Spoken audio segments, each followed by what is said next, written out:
আসসালামু আলাইকুম। আশা করি প্রত্যেকেই ভালো আছেন। তো আজকে আমি আপনাদেরকে স্বামী-স্ত্রীর ঝগড়া বন্ধ করার একটা নকশা দিব।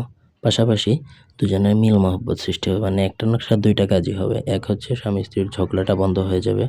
কেউ যদি ঝগড়ার জন্য তদবির করে থাকে যে স্বামী-স্ত্রীর বিচ্ছেদের, সেটাও আপনার ঠিক হয়ে যাবে। প্লাস হচ্ছে দুজনের মধ্যে খুব প্রেম ভালোবাসা সৃষ্টি হবে।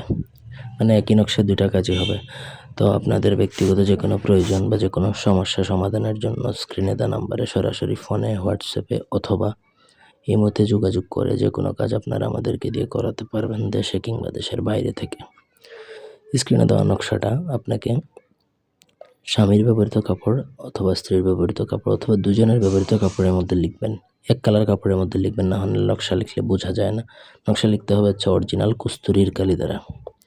কস্তুরীর কালি আপনার ছেলে আমাদের থেকে নিতে পারেন বা কোথা থেকে কালেক্ট করে নেবেন। কস্তুরীর কালি দ্বারা নকশাটা লিখবেন।